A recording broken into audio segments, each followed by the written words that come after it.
입니다. 네, 금방 소개했던 저는 손봉수 목사고요. 저는 복음이 위로하다라는 그런 이제 기독교 이제 상담 연구소를 하고 있어요. 근데 제가 마땅히 상담 연구소로 이름 붙여서 뭐 이제 그냥 상담 센터 같은 그런 곳은 아니고요. 이제 이름이 얘기하는 것처럼 저는 사실 관심이 어디에 있냐면 복음으로 어떻게 복음이 참된 위로라는 걸 어떻게 증명할까? 세상이 많은 사람들이 상담과 위로, 상담에서 위로를 찾고 상담학이나 이제 심리학에서 위로를 찾는데, 저는 이제 그게 이제 납득을 할 수가 없는 거예요. 저도 상담 대학을 또 따로 나왔고, 학부도 이제 심리학과를 나왔는데, 이제 목사로서 그리고 성경을 알면 알수록 도무지 사람이 변화되고 회복된다라는 이야기를 어떻게 이 사람들은 이렇게 자신 있게 얘기하지? 아니, 분명히 하나님이 계셔야만 이 이야기가 할 수 있고, 복음이 있어야만 이 이야기를 할 수 있는데, 이 사람들은 너무나도 자신있게 상담을 하면 바뀝니다. 뭐 이렇게 이야기를 하는 거예요. 교수님들도 그렇고. 그래서 저는 도무지 그것들을 좀, 이게 마음으로 받아들여지지가 않았어요. 그래서 좀 이제 선배 목사님들의 도움을 받고, 감사하게 주위에 좋은 분들이 많았어요. 그래서, 복음이 참된 이루다. 그리고 또 제가 이제 그런 경험들을 하면서 진짜 복음이 우리 인생에 많은 것들에서 답을 해주고 있고, 그리고 정말 이 복음이 우리에게 참된 이유가 될 수밖에 없구나, 이것들을 좀 확신하게 되면서 좀 상담을 해도 이제 복음을 가르치면서 같이 상담을 하고, 또 그 부부를 상담을 할 때도 이제 성경이 말하는 부부가 뭔지를 같이 이야기를 하면서 이제 부부 상담을 하고, 좀 그 복음과 교회를 통해서 좀 사람들을 진짜 참된 위로로 인도하면 좋겠다. 그런 일들을 좀 제가 좀 하려고 애를 쓰는 그런 이제 목사입니다. 네. 초대해 주셔서 너무 감사하고, 제가 조금만 더 얘기를 하자면, 제가 주구장창 그 청년들 대상으로 연애와 결혼, 뭐 특강, 세미나 아니면 뭐 수련회 이런 걸로 섬기고 있었어요. 근데 제가 연애에 대한 책들에 대한 사실은 좀 갈급함이 있었어요. 왜냐하면 약간은 이건 저의 이제 생각입니다. 저의 생각입니다. 이제 많은 연애에 대한 책들이 약간은 좀 주관적이다 생각이 좀 있었어요. 그건 제 편견일 수 있어요. 이건 제 생각이에요. 그래서 좀 답답했어요. 좀 여러 책들을 이제 읽으면서, 많은 책들을 읽은 것도 아니지만 좀 답답했어요. 근데 연애를 말하다라는 책이 있는 거예요. 이렇게 서점에. 그래서 제가 약간 제 취향이었어요. 제목이. 약간 복음이 위로하다 보면 아시겠죠. 약간 제 취향이었어요. 그래서 책을 주문을 해가지고 사봤는데 저는 너무 마음이 시원한 거예요. 왜냐하면 이 책이 일단 근거를 명확하게 목사님이 제시를 하신 거예요. 성경적인 근거, 그리고 또 개혁주의 신학의 근거를 하시고, 또 이제 그냥 말하시는 게 아니라 이 얘기를 하면 이 책의 내용을 항상 인용구를 달아놓으시고, 그래서 너무 좋은 거예요. 그래서 이게 되게 가이드, 참 이게 많은 사람들이 좀 이렇게 성경적인 연애였으면 가이드하는 책이 될 수 있겠다, 이런 생각이 들어서 너무 반가웠고, 또 반가웠던 거는 좀 제가 말하고자 하는 것들을 이미 많이 정리해 놓으신 거예요. 저희 교회도, 저는 이제 협력 목사로 있어요. 준의 교회라는 교회에 협력 목사로 있는데, 여러분들과 좀 분위기가 비슷해요. 여러분들처럼 하루 종일 교회에 있고요.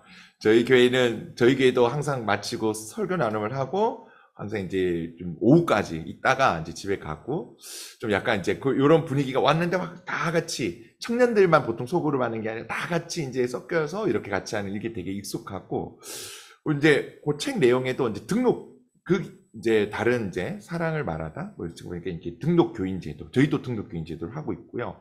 그 연애를 말하다에서는 이제 예비 교제에 대한 이야기가 있더라고요. 저희 교회도 예비 교제가 있어요. 그래서 너무 반가운 거예요. 뭔가 좀 너무 시원하게 뭐 좀 듣고 싶었던 얘기를 해주는 것 같고, 또 이제 또 선배이시기도 하니까 목사님께서 이미 다 이걸 정리를 해놓으시니까 너무 좋은 거예요. 그래서 막 그래가지고 너무 반가운데 좀 이름이 낯익어요. 임승민 목사님? 약간 제가 페이스북에서 본 것 같은 거예요. 검색을 해보니까 제 패친이신 거예요. 그래가지고 메시지를 막 보냈어요. 목사님 책을 너무 잘 읽었고요. 너무 목사님 반갑습니다. 막 이러면서 꼭 한번 뵀으면 좋겠습니다. 막 이러고 집에 가서도 여보 내가 이 연애를 말하는 책 너무 좋았는데 여보 이거 알고 보니 이 목사님 내 패친이었어. 막 이러면서 막 자랑 아닌 자랑을 하고, 뭐 그래서 좀 연결이 된 것 같고 또 목사님께서도 또 기억해 주셨다가 요 내용을 한번 왔으면 좋겠다라고 이렇게 페이스북 메시지를 보내셨더라고요. 그래서 저는 되게 좋았어요. 왜냐하면 제가 약간 너무 좀 꼭 뵙고 싶었어요.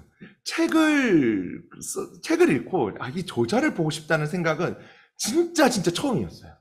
정말 진심으로 한번 와야지 이런 마음이었는데 초대를 해주셔가지고 잘 됐다. 목사님 마치고 1시간 정도 시간 되시죠? 이러면서 보내고 그랬는데 또 놀라운 거는 제가 예전에 청년 때 가르쳤던 청년이 있었어요. 제가 청년 사역을 좀 길게 했었거든요. 걔 가르쳤던 청년이 지금 전도사가 됐는데 그 전도사님이 이제 제 댓글을 달았어요. 목사님, 저도 작년 여름에 임승민 목사님 교회 담장나무 교회에 한번 왔었어요. 이러는 거예요. 제가 이제 카카오톡으로 연락을 하니까 자기도 저랑 똑같아요. 자기도 책을 읽고 너무 좋아가지고 목사님을 만나러 왔다라는 거예요. 그래가지고 이게 나만 좋아하는 게 아니구나. 결혼을 마다라는 책을 막 주위 목사님들 얘기하니까 어떤 제 친한 이제 형 목사님은 우리 교회에 그 결혼학교 교재다 뭐 이렇게 얘기를 하시더라고요. 나만 임승민 목사님을 몰랐나 이러면서 어쨌든 저는 이제 이렇게 조금 이제 좀 목사님을 알게 되고 또 목사님께서 초대해 주셔가지고 좀 여러분들과 이렇게 이야기를 나누게 된 것 같아요. 자, 오늘 저는 그 하나님 나라 가정에 답하다라는 제목으로 여러분들과 좀 나누려고 합니다.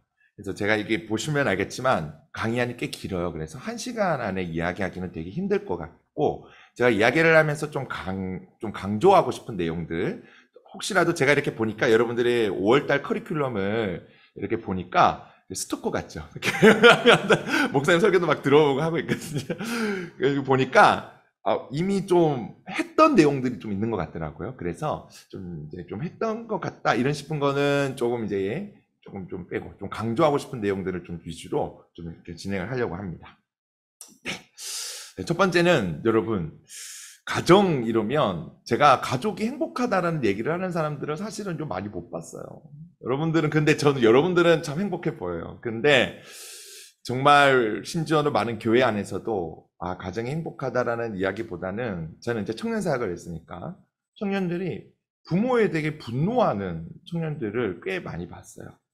그러니까 어떤 청년은 제가 목사 앞에 있는데도 부모님을 막 얘기하면 부모라고 안 해요. 막 욕을 하면서 그 XX라고 하면서 사람이 아니에요. 막 이런 친구도 있었고 어떤 친구는 회심해서 간증식으로 예전에는 부모님을 너무 미워했는데 이제는 그렇지 않아요. 뭐 이런 애들도 있었고. 근데 많은 사람들이 사실은 생각보다 가정이 행복해야 되고 행복하다라고 생각을 하고 우리가 청년 시절에 결혼을 생각하며 떠올리면서 결혼하면 참 행복할 것이라는 그런 생각을 하면서 이제 결혼하는데 우리 기대와는 달리 사실은 가정이 현실적으로는 많이 어렵다라는 거예요. 지금 이제 유명한 우리 오은영 박사님이 많은 프로그램을 하시더라고요. 그 중에 결혼지옥이라는 제목을 하는 거예요. 제가 처음에는 너무 놀랐어요. 이거 너무한 거 아니냐. 아무리 그래도 결혼이 힘들어도 지옥이라는 걸 제목으로 쓰냐 이랬는데 막상 내용을 보니까 진짜 너무 마음이 아프더라고요. 진짜 제목을 이렇게 정한 이유가 있구나 이런 생각이 많이 들었어요. 결혼이 지옥이다. 이런 얘기들이 나오고. 그러면 또 우리 오은영 박사님이 금쪽 같은 내 새끼 그거 하잖아요. 근데 그거 보면서도 너무 마음이 아픈 거예요. 저도 부모인데 어떻게 막 부모들이 애도 울지만 부모들도 어떻게 할 수 없어서 우는 마주 앉아서 우는 그 모습을 보면서 저도 이제 부모니까 마음이 너무 아픈 거예요. 저렇게 아픈가? 저렇게 사랑하는데 사랑이 안 되고, 그죠? 저렇게 서로 사랑하는데 부모도 아이를 사랑하고 아이도 부모를 사랑하는데 왜 서로 마주 앉아서 어쩌지 못해서 울고 있을까? 이런 걸 보면 너무 마음이 아픈 것 같아요. 그죠? TV 프로그램에 이런 내용들이 좀 많이 등장하고 있죠. 그죠? 근데 사실 이제 통계적으로도 그래요. 여러분 제가 2017년부터 주구장창 이쪽 강의를 하고 있기 때문에 매번 통계청에서 확인을 하거든요. 똑같아요. 지금 2017년부터 계속 이제 제가 이제 그 조사를 해보니까 똑같아요. 혼인 건수와 이혼 건수 비율이요. 비슷해요. 그러니까 이제 2대1이에요. 2대1이에요. 그러니까 무슨 내용이냐면 우리가 이제 혼인신고 하셨잖아요, 다들. 우리가 혼인신고 하러 이렇게 행정센터에 가면, 이제 혼인신고를 하면, 이제 반대쪽 창고에서는 이제 두 커플이 혼인신고를 하면 한 커플은 이제, 나 그때 이상 못 살아. 이러면서 이제 헤어지는 거예요. 근데 이 비율이 2대 1이에요. 지금 계속해서. 거의 이제 퍼센테이지로는 50% 이래 되는데. 그렇다고 이 통계가 10커플이 결혼했는데 그 10커플 중에 5커플이 헤어진다. 이건 아니고요. 그 해에 그냥 이제 그 결혼 건수, 이혼 건수, 거기에 대한 비율입니다. 그래도 생각보다 굉장히 많죠. 그죠? 그리고 우리가 이제 좀 생각해 봅시다. 우리가 이제 많은 사람들이, 이렇게 나 완전 못 살아 하면서 이혼을 하는 사람들도 있지만, 마지못해서 살아가는 사람들까지 합친다면, 생각보다 많은 사람들이 결혼이 행복하다고 말하기는 굉장히 이제 힘들다라는 거죠. 그리고 우리가 상처받은 사람들은 이제 너무나도 쉽게 봐요. 저희 아들이 이제, 제 아내가 우리 아들 얘기를 하더라고요. 제 아들이 초등학교 2학년이에요. 우빈인데, 우리 우빈이가 이제 친구가 있어요. 절친. 베스트 프렌드가 있는데 걔 이름이 아인이에요. 둘 다 연예인 이름이에요. 그죠? 우빈이와 아인이 어떻게 만났는지. 그 아인이가 너무 귀여워요. 아인이도 귀엽고. 제 아들도 귀엽지만 걔도 너무 귀여워요. 너무 귀엽고 너무 착하고 말을 너무 예쁘게 해요. 그래서 어느 날 근데 아내한테 전화가 온 거예요. 아내한테 제 아들이 전화를 한 거예요. 엄마, 내가 아인이 전 아빠를 만나러 가는데 나 따라가도 돼? 이렇게 전화가 온 거예요. 무슨 얘기냐면 아이니가 이제 보니까 아빠가 이제 2명인 거죠. 자기의 친아빠랑 같이 사는 게 아니라 이제 새아버지랑 같이 사는 거더라고요. 그래서 저는 이제 좀 깜짝 놀랐어요. 바로 내 친구의 내 아들의 친구가 바로 이렇게 좀 이 재혼 가정이었구나. 그래서 사실은 제가 주일학교 설교 때 이제 그런 얘기를 했거든요. 너희들 친구들 중에 사실은 이혼 가정이 있을 수 있는데 너희들 그거 가지고 놀리면 절대 안 되고 정말 잘해줘. 이렇게 이제 제가 설교한 적이 있는데 그래서 제 아들한테도 그렇게 얘기를 했어요. 아이한테 정말 잘해줘라고. 저도 이제 잘해주려고 하고. 어쨌든 이제 주위에 이제 가정이 깨어졌다라고 말하는, 그러니까 어떤 가정에 어려움이 있다는 걸 너무나도 이제 많이 보게 되는 거예요. 근데 무엇보다도 우리도 그런 경험들이 많은 거예요. 우리도 가정 떠올리면 물론 많은 이제 행복한 것들을 떠올리면 좋지만 대부분의 사람들은 가정의 좋은 점도 떠올리지만 아픈 것도 많이 떠올리고, 또 많은 사람들은 좋은 것보다는 아픈 게 더 많아가지고 행복한 생각보다는 좀 눈물이 더 많아요. 좀 그런 경우들을 좀 많이 보게 되더라고요. 여러분, 가정은 여러분 진짜 세상 사람들이 말한 것처럼 우리 오은영 리포트 가정 결혼 지옥처럼 정말 지옥일까요? 우리가 지금 실질적으로 보니까 정말 통계적으로 우리가 생각하는 것보다 많은 사람들이 가정이 힘들다고 얘기하는데, 정말 그것들이 세상 사람들이 말하는 것처럼 이 결혼이 아주 세상 사람, 요즘 사람들 말하죠. 결혼이 없어져야 된다 이렇게 얘기하는 사람도 있죠. 그죠?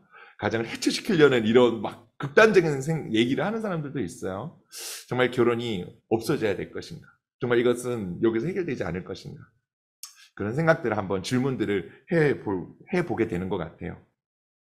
많은 사람들이 가정이 아픈 것에 대해서 이야기를 해요. 다양한 이유를 말하죠. 제가 보니까 이렇게 프로그램에서 얘기하는 거는 뭐냐면, 당신이 많이 아팠네요. 그래서 지금 자녀들을 사랑 못해요. 남편을 사랑 못해요. 이런 얘기를 많이 하고, 두 번째 많이 하는 얘기가, 이럴 때는요, 이렇게 대화해야죠. 이럴 때는요, 아이한테 이렇게 해야 돼요. 라고 사랑의 방법에 대해서 무지하다라고 얘기를 많이 하더라고요. 이게 틀린 말은 아닌 것 같아요. 우리가 이제 아픔이 많으면 사랑을 잘 못한 것도 맞고, 또 사랑에 대해 무지하면 또 이제 사랑의 방법을 몰라서 사랑하고 싶지만 잘 못하는 경우도 맞아요. 그것도 틀린 말은 아닌데, 사실 궁극적인 원인은 아니에요. 성경은요, 뭐라고 이야기하냐면 이 가정이 죄 때문에 깨어졌다라고 이야기를 하는 거예요. 우리가 죄인이기 때문에 사랑하지 못한다고 이야기하는 거예요. 성경에는 죄인이 어떤 모습인지에 대해서 막 이야기를 하잖아요. 그러면 그 죄인의 모습들을 우리가 가만히 이렇게 보면, 사랑은 아예 할 수 없고, 오히려 상처 주게끔 죄인의 그 특성들이 다른 사람에게 상처 주기 좋게끔 이렇게 되어 있는 거예요. 죄로 인해서 사람은요, 완전하게 사랑할 수 없는 존재가 되었고, 그리고 사랑할 수 없을 뿐만이 아니라 하나님이 없기 때문에 하나님께서 채워주시는 모든 풍족함들을 없으니까 어떻게 하겠어요? 다른 사람이 가진 걸 착취하고 빼앗는 형태로 오히려 다른 사람들을 괴롭히고 상처 주는 식으로 이렇게 하는 거예요. 그래서 제가 여기까지 이야기하면 많은 청년들한테 주로 많이 했으니까, 아유, 또 죄 얘기야, 목사님이. 뭐 이런 생각을 해요. 그래서 구체적으로 그럼 이 죄가 어떻게 가정을 지옥으로 만드는지를 제가 한번 설명을 좀 해드릴게요. 일단, 죄 자체가 가지고 있는 그런 심각성들이 있어요. 여러분, 일단 죄는요, 정말 우리가 생각하는 것보다 너무나도 추악하고 너무나도 더럽고 너무나도 비참한 거예요. 이 죄라고 얘기하는 건 범죄를 이야기하는 게 아니라 성경이 말하는 죄는 뭐예요? 하나님을 거부하는, 하나님이 주되심, 하나님의 왕되심을 거부하는 죄잖아요. 성경은요, 이 우상을 숭배한 하나님을 거부하고 하나님을 왕으로 섬기지 않고 주님으로 섬기지 않고 하나님으로 섬기지 않고 다른 것들을 하나님처럼 섬기는 이 우상 숭배를 너무나도 심각하게 다루고, 그 이스라엘 백성들이 그 우상 숭배 때문에 하나님께 그렇게 하나님께 얼마나 그런 진노를 사고했던 것들을 기억해 보면, 성경은 진짜 정말 이 하나님을 거부하는 이 죄, 하나님 말고 우상을 숭배하는 이 죄를 너무나도 추악하고 더럽고, 우리가 생각하는 그 더러운 어떤 죄보다도 너무나도 더럽고 추악하게 다룬다는 사실을 여러분 꼭 기억하셔야 돼요. 그래서 이 죄 때문에 예수 그리스도께서 돌아가셨잖아요.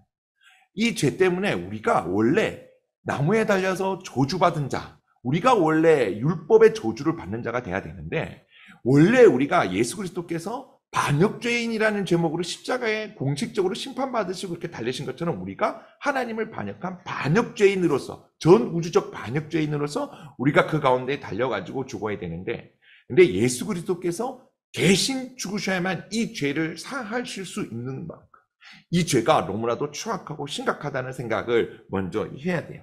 그리고 그 죄가 초래한 비참함이 뭐냐면, 이게 단순간의 형벌이 아니라 영원한 형벌이 우리 가운데 있다라는 거예요. 이 일순간의 형벌이 주어지는 게 아니라 이 죄의 결과로서 주어지는 형벌이 잠깐 뗐지. 우리가 이제 우리 애들이 말 안 들으면 딱 매할 때도 있고 혼날 때도 있고 손들게 할 때도 이렇게 있잖아요. 일순간의 벌이 아니라 영원히.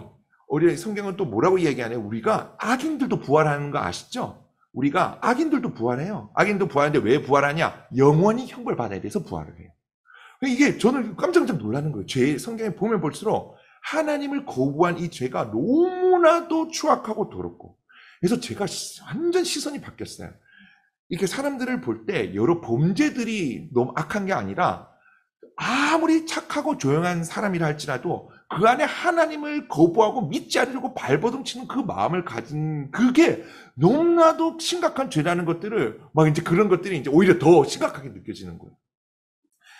이 죄가 가지고 있는 심각성, 그리고 죄의 결과가 초래하는 이 비참함들, 그리고 이 하나님이 없는 이 비참한 삶이 어떻게 우리 가족을 지옥으로 만드느냐고 한다면, 여러분, 우리가 이제 상식적으로 생각을 할 때 원래는 하나님께 우리는 공급을 받고 하나님께 풍족함을 받고, 우리는 정말 그 하나님의 그 풍성함을 가지고 한 몸으로서 이제 사랑하면서 살게끔 원래 하나님께 창조를 하셨어요.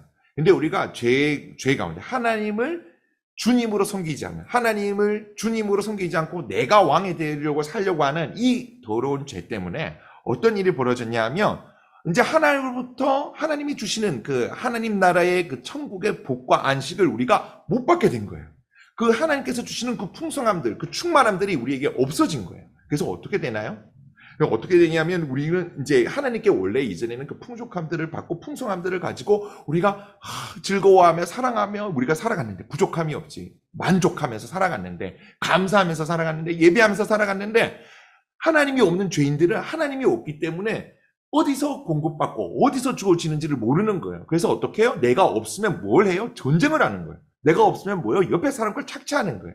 그러니까 이 죄인들은요, 기본적으로 하나님이 없기 때문에 내 가운데 공허함, 내 가운데 부족함, 내 가운데 없는 것들을 자기 중심적으로 생각하고, 다른 사람의 고통을 생각하지 못하고, 다른 사람 것들을 뺏는 것들이 아주 본능적으로 그렇게 한다라는 거예요.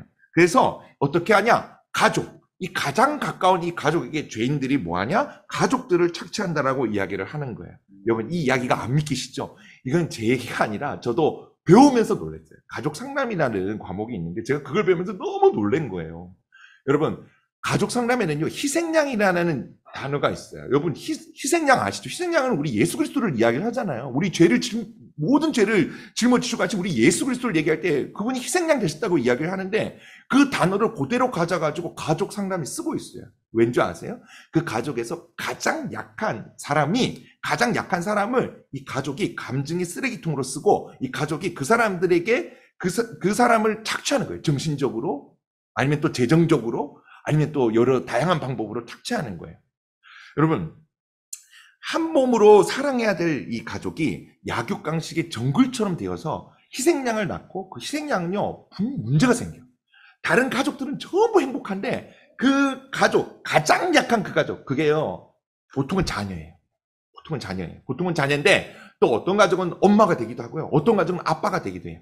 어쨌든 그 가족 중에서 가장 약한 사람, 그 가족 가장 약한 사람이 그 가족의 모든 스트레스와 그 가족의 모든 것들을 짊어지고 가고 병을 얻어요. 마음의 병을 얻어요. 우울증이 오기도 하고 공황장애가 오기도 하고요. 또 아니면 관계적인 문제가 생기기도 하고요. 아니면 뭐 결혼을 못하기도 하고요. 아니면 집에 계속 결혼을 못하고 집에 막 붙들려가지고 막 계속해서 뭐죠? 우리가 요즘 얘기하는 가스라이팅. 가족에게 가스라이팅을 당해가지고 그 가족에게 계속 묶여가지고 어쩌지도 못하고 이러지도 못하고 이렇게 살아가는 사람들도 있다라는 거예요. 어쨌든 이 가족 가운데 죄가 들어오면서 죄 때문에 가족이 깨어지면서 뭐가 들어왔냐? 하나님 나라는 풍성한 사랑으로 우리가 함께 서로 사랑함으로 살아가면서 하나님 나라를 나타내는데 세상은 하나님이 없기 때문에 없는 자원들을 서로 빼앗아가는 약육강식과 적자생존의 정글 같은 그런 삶. 그게 가족에게 들어와가지고 이 가족을 완전 정글로 만들어버리는 거예요. 가장 사랑해야 될 사람이 가장 사랑해야 될 이 가족들이 하나님이 없으니까 그 가족 구성원들을 마치 내가 착취하는 대상으로 삼고 그렇게 안 하기를 원하는데도 마치 그 가족을 힘들게 하고 어렵게 하는 거죠. 더 무서운 건 뭔지 아세요? 가족이 그 결혼이라는 사회적 계약과 혈연이라는 것으로 묶여져 있어가지고 사람들이 고통이 있어도 잘 벗어날 생각을 하지 못해요. 그래서 보통 우리는요 관계 가운데서 이 사람 힘들면 뭐예요? 아유 됐어 안 만나야지 뭐 이렇게 좀 선을 긋잖아요. 뭐 좀 약간 선을 끄어서 좀 멀리 하잖아요. 근데 가족은 멀리 할 수가 없는 거예요. 가족해서 살아야 되니까. 계속 그러니까 어때요? 계속해서 그 안에서 자꾸 상처받는 일들이 생기고 어려움을 겪는 일들이 생기는 거죠. 자, 이런 식으로 죄가 가정 가운데 들어와서 이 가정이 사랑하고 풍성하게 이렇게 사랑해야 되는 그런 과정임에도 불구하고 그렇지 않고 죄가 들어와서 이런 어려움들을 겪고 이런 문제들이 지금 생겨나고 있는 거예요. 자, 그러면 이 빼앗긴 가정이 지금 우리 이 가정이 죄 때문에 깨어진 이 가정에도 과연 천국은 오는가? 여러분, 이 천국은 하나님 나라예요. 여러분, 하나님 나라가 곧 천국이에요. 하나님 나라라고 성경은 이야기를 하고 그 하나님 나라가 이제 마태복음에서는 천국이라고 표현을 해요. 왜 그러냐면 하늘 나라라고 마태가 이렇게 표현을 했어요. 왜냐하면 거기 이 마태가 이 마태복음을 쓸 때 주로 이제 생각한 주 독자가 누구냐면 이제 유대인이었어요. 유대인들은 하나님을 이름 잘 못 불렀어요. 그래서 뭐 아도나이라고 불렀다 이런 것도 대충은 좀 기억을 하시죠. 그래서 하늘 이렇게 하나님을 얘기할 때 하늘 이러면 대충 알아들었어요 그 사람들은. 그래서 하나님 나라 하늘 나라 그러면 하나님이 통치하시는 나라 이렇게 얘기를 했죠. 그래서 그걸 한자로 번역하니까 이제 천국이 된 거예요. 그래서 이제 하나님 나라 천국은 이제 그런 표현의 차이, 번역의 차이다 이렇게 좀 이해를 하시면 좋을 것 같고 어쨌든 제가 지금 흐름을 아시겠죠. 지금 가정이 지금 어려운 게 있구나. 그리고 이게 왜 그러냐? 죄 때문에 그렇구나. 그럼 이걸 어떻게 해야 되느냐 했을 때에 성경에 뭐라고 얘기하냐면 하나님 나라가 이 땅 가운데 왔다라고 이야기한다라는 거예요. 예수님이 오셔서 이 전한 복음은 하나님 나라 복음이었어요. 하나님 나라가 이제 가까이 왔다. 여러분, 하나님께서는요, 하나님 나라를 처음으로 창조를 하셨어요. 하나님께서 이게 창조하신 이 에덴 동산은 사실 이제 하나님 나라의 모습, 그 나라의 모습을 가지고 있어요. 나라의 3요소 아시죠? 주권, 백성, 땅. 근데 보세요. 하나님께서 주권을 하나님 가지고 계시죠? 그리고 그 백성인 아담과 하와가 있죠? 그리고 땅인 에덴 동산이 있어요. 그러니까 이게 이 하나님 나라라는 단어는 나오진 않지만 하나님 나라로서 이제 창조했다. 그렇게 이제 이렇게 보기도 하는데 하나님 나라를 처음에 창조하셨고 그 하나님 나라는 하나님께서 다스리시는 나라를 이야기해요. 땅의 개념이 아니라 하나님께서 통치하시는 나라를 이야기를 하고 하나님께서 그 통치하시는 그 나라가 하나님 통치하시면 백성이 있겠죠. 백성이 있겠죠. 그 백성은 하나님께 순종하면서 나는 나라. 그리고 그 통치하는 백성에게 뭐예요? 하나님께서는 복과 안식을 주시는 거예요. 그게 이게 하나님 나라의 이제 큰 이제 모습이에요. 하나님께서는 그 하나님 나라를 창조하고 싶으셨어요. 근데 어땠어요? 이게 죄가 이제 들어오게 된 거죠. 죄 때문에 유보되었어요. 그런데 그 아담과 하와가 죄를 짓는 그 순간에도 이제 하나님께서는 어떻게 하시냐 하면 은혜를 약속하세요. 회복을 약속하세요. 그래서 여러분 이제 막 그런 하나님 나라를 회복하는 내용들이 이제 이렇게 이제 이스라엘 통해서 회복하시는 내용들이 나오는데 사실 이스라엘은요 모형이었어요. 어쨌든 하나님께서 이스라엘 모습을 통해서 하나님 나라는 이런 모습이 될 거라는 모습, 그리고 하나님 나라는 이제 이런 모습이 될 거라는 막 보여주시는 거예요. 그게 이제 다윗과 솔로몬 통치실 때 가장 멋지게 팍 나타났어요. 최고의 성취를 이뤘어요. 그러나 결국은 실패하게 됐어요.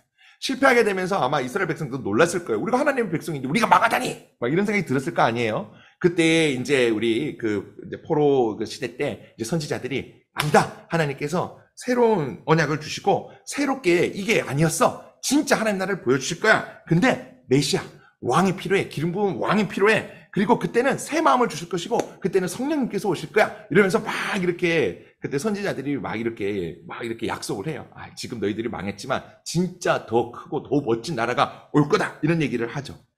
그래서 이 하나님 나라가 성취되는 것은 예수님 때문에, 예수님을 통해서 이제 성취가 되어지고, 그리고 하나님 나라를 지금은 예수님께서 오시면서 부활하시고 승천하시면서 지금 예수 그리스도께서 주님이 되셔서 지금 하나님 나라가 이미 시작이 되었고, 나중에 예수님 다시 오실 때에 이 하나님 나라가 완성되어질 거예요. 네, 너무 이 긴 얘기를 제가 엄청 짧게 하려고 애를 쓰는데, 그럼 지금 우리는 어떻게 존재하느냐? 지금 보통 이렇게 표현을 해요. 하나님 나라는 이미 시작되었고, 그리고 아직 완성된 건 아니다. 예수님 다시 오실 때 완성된다. 우리는 이 땅에서 지금 한 몸 된 교회로서 이렇게 존재한다. 우리는 지금 여기서 교회로서 함께 여기서 이미와 아직 사이에서 하나님 나라를 누리고 또 완성된 하나님 나라를 소망하면서 주님, 이 교회에서 하나님 나라를 누리니까 너무 좋습니다. 하나님 마지막 날에 빨리 하나님 나라 완성되면 좋겠어요. 이렇게 이제 소망하면서 살아가는 게 지금 우리의 교회 모습이라는 거죠. 자, 제가 뭘 예고하고 싶냐면 지금 이미 지금 이 죄 때문에 가정이 깨어졌는데 답이 없습니까? 라고 했을 때 아니 하나님 나라가 이미 임했다니까 얘기를 하고 싶은 거예요. 근데 아직 이미 임했지만 그러나 아직 완성되지 않았기 때문에 지금 어려움이 있다라는 얘기를 지금 하고 싶은 거죠. 하나님 나라는 이미 임했어요. 그럼 우리가 질문이 생기잖아요. 자, 하나님 나라가 이미 임했는데 어떤 분들은 물음표가 있는 거예요. 나 예수 믿는데, 나 그리고 교회 다니는데, 우리 아빠 엄마 장로님인데, 권사님인데, 나는 왜 결혼을 했는데 이렇게 불행해? 난 결혼을 했는데 왜 이렇게 행복하지 않아? 천국이 임해야 되는데 천국은 무슨? 이게 도대체 어딘지 모르겠어. 이렇게 생각하는 사람들이 있을 거란 말이죠. 그럼 왜 우리는 하나님 나라를 누리지 못하는가 하는 거예요. 이번 첫 번째는요, 여러분, 저는요, 정말 저는 관점이 조금 이런 부분이 있어요. 뭐냐면요, 제가 이렇게 이성교제 강의나 이런 것들을 할 때 제가 복음을 전해요, 먼저. 근데 복음을 전하면 너무 놀라는 게 뭐냐면 갑자기 이게 복음 부흥회가 돼요. 왜냐하면 복음을 모르는 거예요. 복음을 얘기해야 연애를 얘기하고 결혼을 얘기하는데 모르니까 한 3일을 하면 이틀을 복음을 얘기하고 3일에 연애 이야기를, 그때 결혼 이야기랑 연애 이야기를 해요. 제가 무슨 얘기를 드리고 싶냐 하면 우리가 실제로 믿는다고 얘기하고 우리가 실제로 하나님의 백성이라고 이야기하지만 그게 진짜 뭔지 모른다라는 거예요. 그래서 가장 먼저 그 근원적인 걸 점검해야 된다라고 저는 굉장히 많이 이야기를 해요. 그게 먼저 뭐냐면 왜 우리가 하나님 나라를 누리지 못하냐면 먼저는 첫 번째로는 우리가 안 거듭난 거예요. 안 거듭난 거예요. 요한복음 3장 3절에 보면 예수께서 대답하여 이르시되 진실로 진실로 내게 이르노니 사람이 거듭나지 아니하면 하나님 나라를 볼 수 없느니라. 그러니까 쉽게 말하면 구원을 못 받았다는 거예요. 여러분들을 여기는 이제 담장로모 교회는 제가 보니까 이제 등록 교인 제도를 하고 있기 때문에 아마 목사님께서 어떤 그런 어떤 구원의 어떤 확신과 이런 증거에 대해서 계속 이제 인터뷰도 하고 이러면서 아마 이 부분에 대해서 면밀히 점검을 하고 세우셨을 거라고 생각을 해요. 근데 이제 많은 교회들이 정말 이 믿는다라는 것을 얘기했을 때에 이 믿음의 부분에서 확증되지 못한 사람들이 너무나도 많다는 거예요. 복음을 믿는다라고 이야기를 하면 사람들이 어떠냐 하면 복음을 믿는다라고 이야기를 하면 어때요? 여러분 복음을 믿는다라고 이야기할 때 믿는 내용이 있잖아요. 믿는다는 건 내용이 있거든요. 근데 많은 사람들이 복음을 믿는다고 그럼 복음을 설명해 주세요라고 이야기하면 설명을 잘 못해요. 설명을 잘 못해요. 제가 아직 기억나는 리더가 한 명 있었어요. 제 청년 시절에 리더가 있었는데 그 리더가 목사님이 물었어요. 우리가 왜 구원받냐? 라고 했을 때 저 너무 놀랐어요. 리더인데 뭐라고 대답했냐 하면 우리가 말씀 때문에 구원을 받습니다.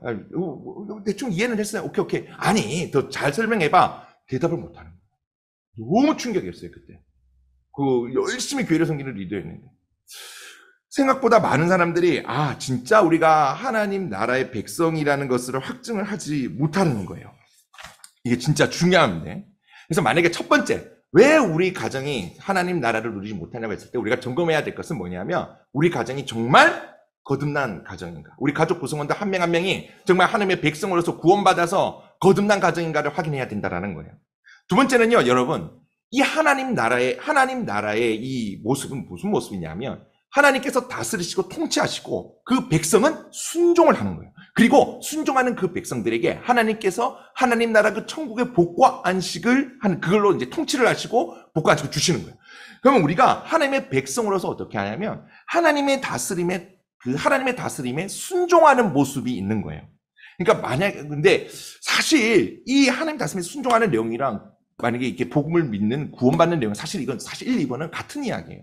왜냐하면 여러분 우리가 거듭나게 되면 새롭게 태어나게 되면 본 어게인 하게 되면 우리가 예수 그리스도를 믿어서 새로운 피조물이 되면 새 마음이 오고 성령께서 우리와 함께 하시기 때문에 우리가 새로운 피조물이 됐기 때문에 우리는요 아주 본질적으로 우리의 마음 가운데 하나님을 사랑하는 마음, 하나님께 순종하는 마음이 있어요.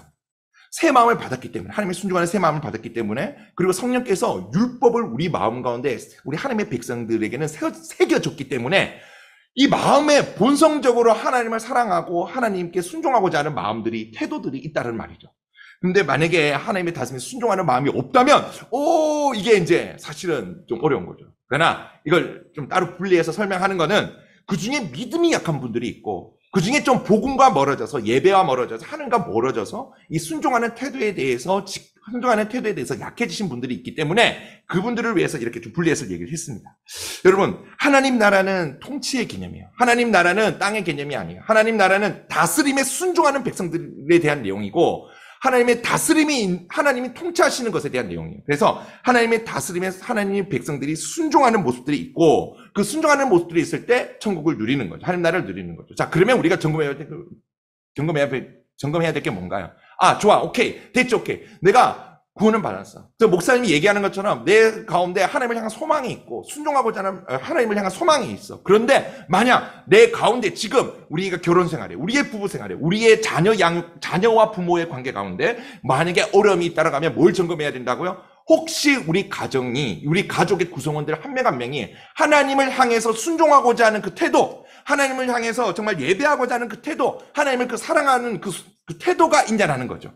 그것이 없다면 여러분 속히 회개하고 그 부분에 다시 돌아와야 된다는 거예요. 세 번째는 가정에 관한 하나님의 말씀에 순종하지 않는다라는 거예요. 여러분 저도 이거는 굉장히 저는 좀 놀라는 부분이에요. 왜냐하면 생각보다 많은 사람들이 결혼에 대해서 이야기하는 거, 자녀 양육에 대해서 이야기하는 거, 남편에 대해서 얘기하는 거, 아내에 대해서 얘기하는 거 성경이 분명히 말하고 있거든요. 근데 성경이 말하고 있는 이 부분에 대해서 아주 우습게 생각해요. 우리가 수도 없이 5월달이 되면 듣잖아요.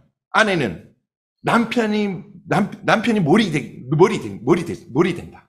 그래서 그리스도께 순종하는 것처럼 순종해야 된다. 이 얘기를 수도 없이 듣는데 저는 깜짝 놀라는 거는 실제로 이것들을 그대로 받아들여서 실제로 실천하는 부부를 보기가 굉장히 어렵다는 사실을 놀란 거예요. 그리고 남편이 머리라는 사실을 잊어버리는 사람들이 많다는 것에 대해 놀라는 거예요. 이건 아마 이 시대 정신 때문인 것 같아요. 권위를 무시하는 시대. 권위를 어려워하는 것뿐만이 아니라 권위를 주장하는 것도 세련되지 못했다고 생각하는 이 시대에 사람들이 권위를 바르게 쓰는 것조차도 어려워하고 그건 아니야. 이건 성경직이 아니라고 오해하는 사람들이 너무 많은 거예요. 그러니까 이 권위에 대해서 얘기하고 권위에 대해서 순종에 대해서 이야기하면 굉장히 언제 어려워하고 이 성경에서 또 고리타분하게 저 얘기하네. 막 자매들 막 굉장히 힘들어하고 남편들도 막 이렇게 이 머리로 이렇게 막 이렇게 하는 거에 대해서 굉장히 힘들어하고. 성경은 분명히 자녀에 대해서도 얘기하고 있고 부모에 대해서도 이야기를 하고 있는데 우리는 실제로 성경이 말하는 가정의 모습에 대해서 우리는 사실은 순종 안 하는 거예요. 그러니까 순종을 안 하니까 뭐예요? 실제로 남편이 머리가 안 되고, 실제로 아내는 순종 안 하고, 남편은 그리스도께서 사랑하는 것처럼 자기 몸처럼 사랑하지 않고, 이런 부분들이 실제로 분명히 성경이 이야기하고 하나님께서 말씀하셨는데도 불구하고 우리가 가정에 대해서 그 말씀에 순종하지 않기 때문에, 그래서 이 하나님 나라의 복과 안식이 가정에 부어지지 않는다라는 거예요. 그러니까 1번, 2번까지는 잘 오시는 거예요. 근데 3번에서 저는 굉장히 많이 놀래요. 왜냐하면 실제로 이런 설교를 하면 오히려 오은영 박사님 얘기를 더 많이 듣고, 실제로 금쪽 같은 내세기 같은 것도 오은영 박사님이 거의 뭐 완전 진리처럼 이렇게 얘기를 하죠. 물론 그분들의 이야기가 틀렸다는 거 아니에요. 저도 굉장히 많은 인사이트를 얻어요. 그러나 우리가 성경적인 우리 진리 안에서 분별할 필요는 있어요. 우리가 분별해서 들을 필요는 있어요. 사실은 안다고 생각하지만 진짜 아는 게 아닌 거예요. 자, 그러면 하나님 나라를 누리는 가정이 되려면 어떻게 해야 되는가? 자, 우리가 진단을 했잖아요. 그럼 답이 나오겠죠. 먼저는요, 가족 구성원 모두가 예수 그리스도를 믿어서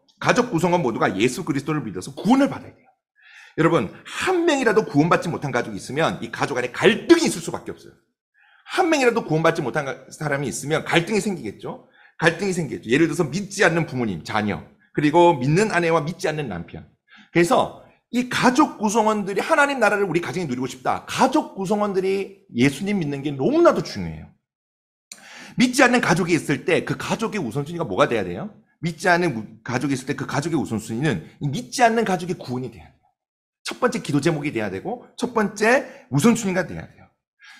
그러면 자연스럽게 믿지 않는 사람이 있죠. 우리 대부분의 이제 아마 담장병원 교회도 그럴 거예요. 저희 교회도 그래요. 뭐예요? 이제 하나님 백성끼리 결혼을 해요. 자, 그러면 하나님 백성끼리 결혼했을 때 이제 자녀를 놓게 되잖아요. 그러면 이 자녀들이 물론 우리의 이제 약속의 이제 자녀로서 우리가 우리의 복음을 듣고 우리 또 교회 안에서 복음을 듣고 구원을 받을 확률은 높지만 아직 구원을 받은 건 아니잖아요. 복음을 개인적으로 받아들이고 고민해서 하나님을 받아들인 건 아니잖아요. 그럼 뭐예요? 부모의 우선순위는 뭐예요? 부모는 이 가족 구성원인 이 아이에게 하나님 나라를 가르쳐주기 위해서 정말 복음을 지속적으로 가르치는 게 필요한 거예요. 여러분, 이 가정 가운데 하나를 이루고 싶다면 첫 번째 가족 구성이 예수님 안 믿는 사람에게 복음을 전해야 되고, 근데 그 예수님 안 믿는 사람 누구예요 지금? 여러분들 가운데 우리 아이예요. 그래서 아이가 예수 그리스도를 믿어서 꾸준히 가르치래요. 예수 그리스도를 믿을 때까지, 예수 그리스도를 믿어서 정말 그 순종의 그 문을 열고 하나님의 백성이 될 때까지, 성령님께서 오셔서 완전하게 새로운 피조물이 될 때까지 우리는 끊임없이 계속해서 복음을 가르치고, 이건 굉장히 중요한 우선순위예요. 다른 것들을 가르치는 게 아니에요. 여러분, 우리나라 학구율이 굉장히 높잖아요. 그래서 뭘 가르쳐야 되는데 관심이 많다고요, 아이들에게. 저는 예전에 유치부를 했을 때 엄마들의 모임을 했는데 어떤 어머니 막 우시더라고요. 왜 울었냐? 옆집 애는 이것도 배우는데 나는 이걸 못해줘서 너무 슬프다면서 막 우시는 거예요.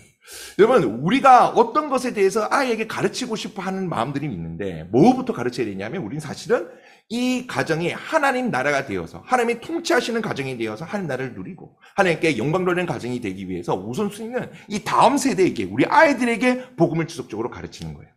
여러분, 기본적으로 복음을 가르친다고 했을 때, 그러면 목사님처럼 이렇게 뭐 설교를 해야 됩니까? 가정예배를 드려야 됩니까? 뭐 이렇게 얘기를 하는데, 물론 가정예배도 좋은 방법이고 하지만 일상 속에서 복음을 가르치는 게 가장 중요해요.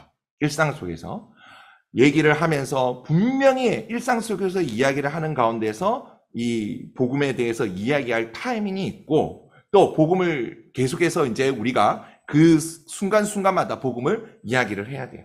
뭐 아이들 씻길 때, 아이들 옷 입힐 때 막 계속 얘기를 하거든요. 저희 아이들 일단 어리니까, 좀 크면 좀 대화법은 달라지겠죠. 어리니까 우리 둘째가 6살이에요. 유나야, 세상에서 제일 중요한 게 뭔지 아나?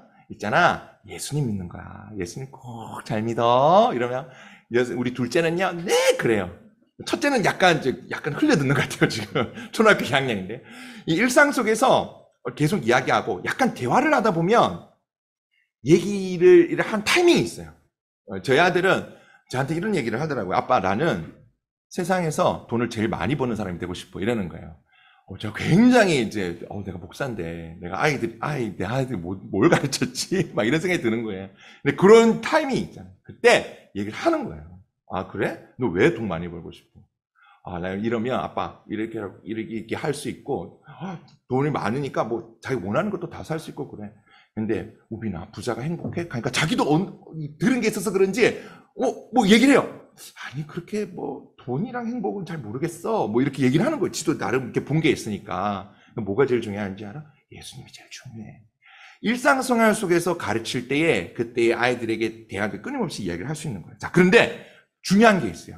제가 이것을 깨닫고 저도 이렇게 공부하면서 알게 됐는데 일상 속에서 복음을 가르쳐라. 근데 제가 깜짝 놀랐어요. 왜냐하면 제가 일상 속에서 복음을 가르치는 게 너무 어려운 거예요. 그래서 제가 놀란 게 뭐냐면 내가 복음으로 넘쳐 흐를 만큼 풍성하고 감사하고 감격해 하지 않으면 아이에게 복음을 얘기하는 게 어렵구나 사실을 깨달았어요. 그러니까 여러분들이 다음 세대의 부모에게 여러분들의 가정을 하나님 나라가 임하는 가정으로 만들기 위해서 그리고 여러분들의 아이들에게 복음을 일상 속에서 가르치려면 먼저 생기는 게 뭐냐면 여러분들이 복음으로 충만하고 복음으로 감사하고 복음으로 감격해 하지 않으면 이게 아이에게 입이 잘 안 떨어진다는 거예요. 복음이. 먼저 이 아이에게 잘 가르치기 위해서 뭐예요? 부모가 먼저 복음을 잘 배워야 돼요. 복음을 잘 배워야 돼요. 복음을 잘 배우고 그리고 그 교회 안에서 말씀으로 양육을 꼭 받아야 돼요. 여러분 이 교회에서 여러분 양육 받아야 돼요. 여러분 다른 데서 받으시면 안 돼요. 여러분들은 분명 이제 교회에서 잘 양육을 받으시겠지만 교회에서 양육을 받지 않으면 이상한 쪽으로 가요. 제가 아는 분 중에는 성경 공부를 10년 동안 하신 분이 있는데 그분은 직장을 쉬면서 하루에 6시간씩 성경 연구를 하셨대요. 근데 저랑 같이 이렇게 대화를 하면 이상한 얘기를 하세요.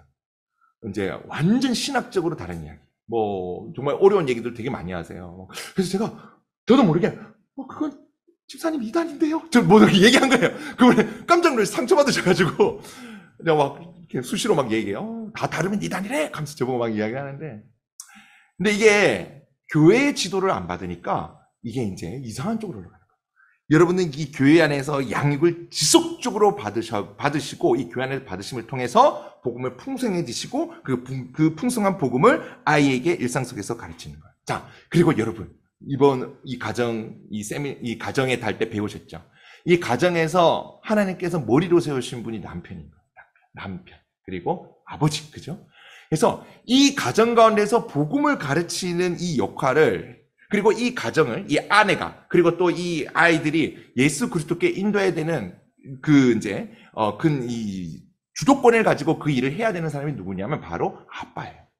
복음을 아이들에게 가르치는 거, 그리고 복음을 아이들에게 가르쳐서 그리스도께 나오게 하는 거. 또 더 나아가서 아내가 예수 그리스도께 더 나아갈 수 있도록 돕는 그 역할을 주도적으로 감당해야 되는 사람이 바로 아버지라는 거예요. 아버지. 그래서 아버지는 계속 끊임없이 이 하나님께서 머리로 세우셨고 이 가정을 돌보고 양육하게 하셨기 때문에 끊임없이 봐야 돼요. 아내가 예수 그리스도 앞에 나와 있는지, 아내가 예수님을 잘 믿고 있는지. 여러분들의 관심은 뭐예요? 아내가 말씀 잘 듣고 있나? 예배 때 졸지는 않나? 물어볼 때 오늘 목사님 말씀 잘 들었나? 우리 아이들이 지금 학교에서 무슨 이야기를 하고 있지? 이 아이의 우상은 지금 포켓몬스터가 아닌가? 이 아이들의 우상은 뭐 닌텐도 스위치가 아닌가? 이런 것들을 끊임없이 점검하는 게 아버지의 역할이라는 거예요. 아버지가 뭐래요? 그래서 아버지는 돌보고 양육해야 돼요. 물론 물질적이고 재정적이고 이런 것도 돌보지만 먼저 영적으로 이 아이들이 복음에 바로 설 수 있게 구원받을 수 있게 먼저 돌보고 그 책임을 진 사람 누구라고? 머리인 남편이라는 거예요. 자, 그럼 아내는 뭐예요? 돕는 배필이잖아요. 잘 도와야죠. 남편이 그런 역할을 잘할 수 있도록 돕고, 그리고 이 아이들 남편을 도와서 이 아이들이 복음 가운데 나올 수 있도록 지혜롭게 돕는 역할이 필요해요. 여러분, 저는요 가끔씩 이제 이번 에베소서 말씀 보면서 여러분이 배우셨죠? 아마 설교 제가 하신 걸 제가 얼핏 들었던 것 같아요. 우리가 에베소서 말씀에 이 가정에 대한 말씀 전에 뭐가 나와요? 그리스도를 경외함으로 피차 복종하라 나오면서 바로 아내가 나오잖아요. 그 당시에 여러분 교회는요 영적인 여자들이 굉장히 많았다고 제가 이렇게 들었어요. 영적인 여자들. 그러니까 신앙적으로 남편보다 더 센 거예요. 신앙적으로. 그러면 이분들이 실수하는 게 뭐냐면 남편이 내보다 신앙이 약한 것처럼 보이니까 남편 대신해서 영적인 주도권을 잡으려는 사람들이 있었던 거예요. 고린도 교회에서도 그런 부분들이 어려움이 있었죠. 근데 질서를 명확하게 지켜주셔야 돼요. 설령 여러분들이 남편이 좀 이제 훈련을 받은 우리 아내분들은 뭐 대학교 때부터 선교단체 통해서 훈련 받으실 수도 있고, 그죠? 또 이제 남편분들은 그런 거 없이 그냥 뭐 교회만 다닐 수도 있고, 그래서 약간 이제 어떤 신앙적 훈련이나 아내분이 더 많을 수도 있어요. 그러나 그렇다고 할지라도 이 질서를 지키기 위해서 남편의 그 권위를 세워주는, 남편을 통해서 말씀이 흘러갈 수 있도록 하고 남편을 통해서 이 권위가 흘러갈 수 있도록 하는 이 질서를 지키는 일은 너무나도 중요합니다. 자, 그리고 여러분 정말 중요한 건 뭐냐면 제가 이제 이 괄호 4번을 하고 있는데 5페이지에 중간에 하고 있는데 교회가 함께 다음 세대를 가르치는 거예요. 교회가 함께 다음 세대를 가르치는 거예요. 여러분, 교회는요, 한 몸이에요. 그죠? 한 몸이에요. 우리가 예수 그리스도를 믿고 나니까, 짠! 하고 새로운 피조물이 됐어요. 완전 재창조가 돼서 새로운 피조물이 됐단 말이에요. 그래서 딱 눈을 떠서, 옛사람이 죽었어요. 그리고 완전 이제 제가 새로운 피조물이 돼서 이전에는 하나님을 찬양하지 못하고, 막 이제 죄 가운데 가고 이랬는데, 이제는, 내 마음 가운데 나도 깜짝 놀랄 만큼 하나님 사랑하는 마음이 있고, 막 하나님께 예배하고 싶고, 막 이제 새로운 피조물로서, 막 진짜 하나님께 나아가고자 하는 그런 존재적으로 하나님께 나아가고자 하는 게 있단 말이에요. 그런데 옆에 둘러보니까 나 혼자 하나님께 나가는 게 아니라 누가 있어요? 함께 예수 그리스도를 믿는 하나님의 백성 교회가 함께 있는 거예요. 우리는 교회로서 살아가게 돼 있어요.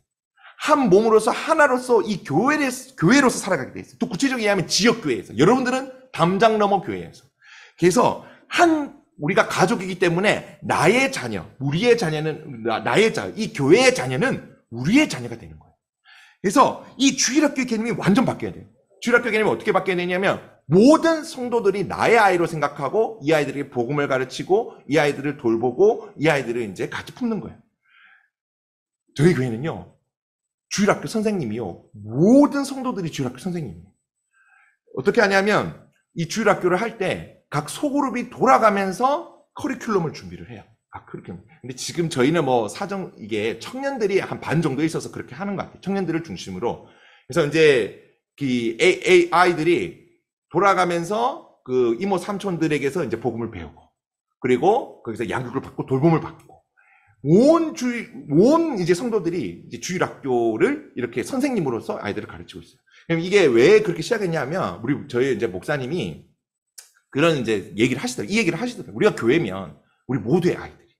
그래서 우리는 모든 사람들이 사실은 주일학교 교사를 섬겨야 된다. 약간 이런 개념으로 완전 이렇게 이제 시스템을 이렇게 만들었어요. 근데 이게 좋은 점이 뭐냐면 이 아이들이 사랑을 너무 많이 받는 거예요. 만약에 부모의 사랑을 부모만의 사랑을 받는다면 이 아빠, 엄마의 사랑을 받는 게 아니라 이 온 한 가족인 한 몸이 모든 가족이 각양각색의 은사로서 우리의 아이들을 키우는 거예요. 우리 부부만 이 아이를 사랑하고 우리 부부만 키우는 게 아니라 온 가족이 다양한 은사로서 이 아이를 키우니까 이 아이들이 일단 사랑도 몇 배로 받는 뿐만 사랑도 몇 배로 받고 또 이 아이들이 교회를 보면서 크는 거예요. 저희 첫째가 있어요. 저희 첫째가 우리 목사님 아들이고 지금 중3이에요. 얘가 간증을 하는데 좀 깜짝 놀랐어요. 간증하는데 무슨 간증을 하냐? 중1 때, 중2 때 얘가 심각한 시험이 든 거예요. 이제 뭐냐면 이제 하나님 진짜 살아계신가? 이제 그런 질문들을 진짜 던진 거예요. 근데 목사 아들이니까 대답을 못 하겠고, 이거 물어보면 왠지 안 될 것 같고, 막 고민하다가 얘가 어느 날 딱 이렇게 붙이게 된 게 있는데 그게 뭐냐면 바로 이 교회에서 살아가는 이모 삼촌들의 삶이었어요. 간증을 어떻게 했냐면 나는 하나님에 대해서 정말 진짜 어떻게 살아계신지 확증할 수가 없었다. 그런데 이모 삼촌들이 회원으로 살아가는 것을 보면서 나는 하나님이 살아계실 수밖에 없다고 생각하게 되었어요. 하나님은 진짜 살아계십니다. 그러니까 우리 아이들이 누구를 보면서 우리 교회로 살아가는 모습을 보면서 여기에서 하나님 나라를 보고 하나님의 살아계심을 보고 여기서 이제 자칫 자라는 거죠. 그리고 여기서 이제 다 같이 이제 양육을 하는 거예요. 우리 아이들은 이제 함께 교회에서 이제 함께 가르친다는 거, 이건 이제 굉장히 중요하고, 이게 그리고 이제 우리 지금의 이 세대들이 그 자녀를 키우는 것에 대해서 굉장히 어려움들을 많이 경험을 해요. 그래서 우리가 이제 생각을 할 때, 자녀를 양육하는 그 어려움을 대안은 바로 우리가 교회로서 함께 살아가면서 함께 아이를 양육하고 함께 그 아이에게 복음을 가르치고 말씀을 가르치는 게 사실은 지금 자녀 양육 가운데 어려움을 겪는 우리 신혼부부들에게 대안이다 라고 말씀드리고 싶어요. 그래서 저희 교회는 우리 청년들이 애기들 봐주러 되게 많이 와요. 막 놀러 와요. 오늘 누구 보러 갈게요 하고 애기들 데리고 막 같이 놀러 가고 수시로 가요. 수시로 이쪽 가정에 갔다가 저쪽 가정에 갔다가 이렇게 하면서 이제 우리 엄마들이 아이를 양육하는데 도움이 될 수 있도록 계속 이렇게 도와주는 일들을 이렇게 서로 하고 있어요. 자, 여러분, 교회의 우선적인 사명은, 이런 의미로 따질 때 교회의 우선적인 사명은 뭔가요? 우리가 복음을 전해야 되잖아요. 우리 교회는 예배하고 양육하고 선교하는 사명이 있잖아요. 그러면 우리가 선교해야 될 가장 첫 번째 사명은 누구냐면, 아직은 예수를, 나중에 우리가 기도하고 가르쳐서 믿겠지만, 아직은 예수를 믿지 않는 우리 아이들이에요, 아이들. 우리가 이런 관점을 한번 보고, 우리 전체 이 아이들을 복음으로 가르치면 참 좋겠다. 이런 생각들을 하게 되었습니다. 자, 그리고 방갈로 2번. 네. 자, 시간을 잘 지키겠습니다. 자, 10분쯤에 마치면 되겠죠. 네. 방갈로 2번. 가족 구성원 모두가 하나님 다스림에 순종해야 됩니다. 자, 하나님께서는요, 말씀과 성령으로 우리를 다스리세요. 말씀과 성령으로 우리를 다스리세요. 그래서 하나님의 다스림에 순종한다는 것은 성령을 쫓아가는 것이고, 그리고 말씀에 순종하는 겁니다. 근데 이게 사실은 똑같은 얘기예요. 성령님께서는 말씀을 통해서 역사하시는 거예요. 그래서 우리가 하나님의 다스림을 받는다 할 때 그게 뭐예요? 하면 내가 하나님의 말씀을 잘 듣고, 예배 시간에 잘 들어, 예배 시간에 잘 듣고, 내가 또 소그룹 시간에 말씀 정말 잘 듣고, 양육할 때 그 말씀을 잘 배우고, 그래서 그 말씀을 잘 듣고 순종하는 게 하나님의 그 다스림을 순종하는 거야 라고 이야기를 하는 거죠. 그래서 그러면 이 하나님 다스림에 순종하는 가정, 하나님 나라가 역사하는 가정에, 그럼 역사하기 위해서는 그 가정의 이제 큰 특징은 뭐냐면 바로 이 가족 구성원 모두가 말씀 가운데 있는 거예요. 말씀을 사랑하는 거예요. 말씀에 순종하는 것들을 기뻐하는 거예요. 근데 말씀을 순종한다 할 때 말씀 들려면 순종해야지 이게 아니라 마음으로 진짜 마음으로 하나님을 사랑함으로 정말 그 충성된 종의 심정으로 이렇게 이제 하나님의 말씀에 순종하는 태도가 필요한 거죠.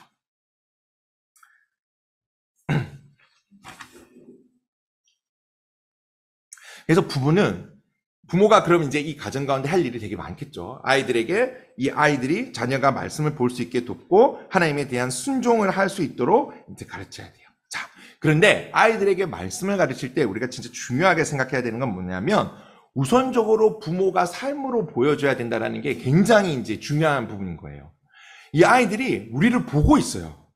안 보는 것 같지만 우리를 다 보고 있어요. 우리가 뭐 하는지 보고 있어요. 예배 시간에 뭐 하는지 보고 있고, 우리가 무슨 얘기를 하는지 보고 있고, 우리가 말씀대로 이야기하는지 이런 것도 다 알고 있어요.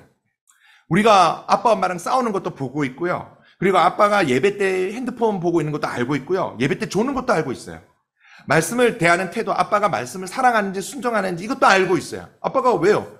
집에서 게임만 하고 있거나 집에서 TV만 보고 있고 넷플릭스만 보고 있는데 하나님 말씀을 사랑한다. 아빠가 사랑하는 거 모르겠죠. 근데 아이들은 너무 잘 알아요. 아이들이 아빠가 너희 아빠 말씀 사랑하는 것 같아? 그러면 바로 대답해요. 아니요. 왜? 아빠가 집에만 오면 자꾸 넷플릭스 봐요. 애들은 정확하게 알고 있어요. 애들이 안 보는 것 같죠. 애들은 다 보고 있어요. 그래서 우리가 먼저 삶으로 하나님을 사랑하고 하는 걸 보여줘야 돼요. 먼저 보여줄 것은 여러분 예배의 태도입니다. 여러분 예배에 대한 태도를 통해서 우리가 하나님이 어떤 분이시고 하나님이 경외해야 될 분이고 하나님께 우리가 순종해야 될 분인 것들을 우리가 보여주는 거예요. 그래서 그 아이들은 아빠가 예배드리는 모습을 보고 엄마가 예배드리는 모습을 보고 하나님은 저렇게 진심으로 경외해야 되는 분이구나, 찬송을 올려드려야 되는 분이구나, 엄마 아빠를 보면서 배우는 거예요.